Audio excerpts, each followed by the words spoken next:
Hi, kids. I thought it'd be fun to read you a story from your great grandfather, Edward McCandlish. This is the Bunny Tots at the Seashore. And this chapter is called The Rock Island Pirates.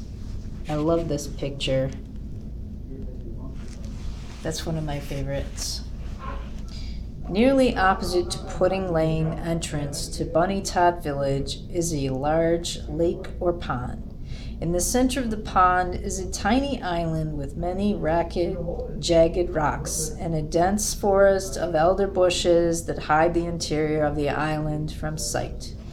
Well, on this island there once lived a villainous band of bloodthirsty pirates who used to swoop down upon the unprotected Bunny Tot villages and carry away anything in sight. Once they carried away a brand new kiddie car, an express wagon, and several valuable sets of building blocks. Another time they raided the town and made away with a whole set of aluminum silverware and some china tea sets. And another time, but this is almost too painful to tell, the pirates came and carried away little Maggie Bunny Tot, its very newest and best rag doll. That was really a terrible thing, to be sure. The rag doll was named Penelope, and the poor little thing was so frightened by those ruffians that when the Bunny Tots finally found her on a scrap heap at the edge of the... on the edge of the water, she had lost nearly all her hair and a great deal of her stuffing. And besides, her clothes were in terrible condition from being left out in the rain. The chief or captain of these freebooters, buccaneers, or plain pirates as they should be called, we won't mince words in describing the ruffians, was named Bumpo, which in pirates' language means confident, self-assured, or bumptious, in other words. Well, this Bumpo, or bumptious, had a strange taste for all kinds of sweet things, such as bonbons, sugar plums, lollipops, and sweet swords, of all that. He also went about armed to the teeth, as if ever he came across any unprotected box of candy, he was almost sure to carry it away.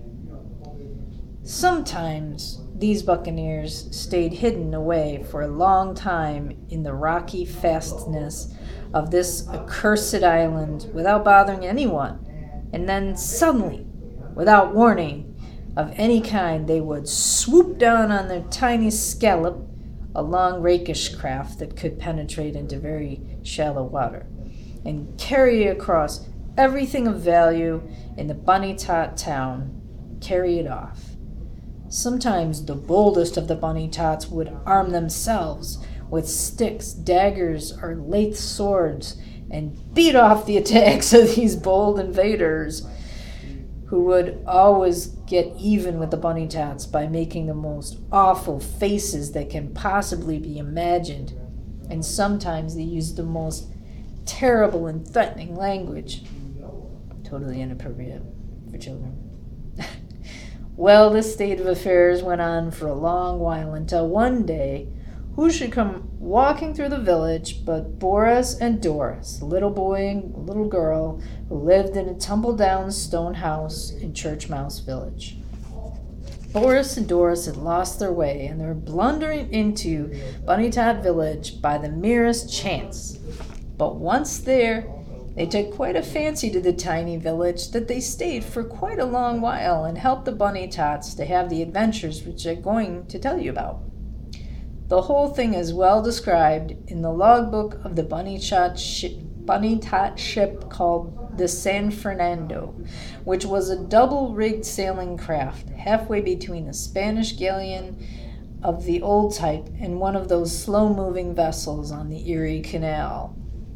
The logbook of the San Fernando lies before us at the present writing. It is an interesting quarto volume covered with barnacles and sea salt, and is about the size of an ordinary pack of playing cards. For those not acquainted with playing cards, it may be said that the logbook was about the size of a pocket prayer book or hymnal. The Bunny Tots were quite delighted to see Boris and Doris, although they frightened them at first a little bit on account of their great size. But they soon became used to them. The Bunny Tot carpenters sawed the tops off 2 adjoining houses so that Boris and Doris could crawl into them and find shelter for the night. To be continued in part 2.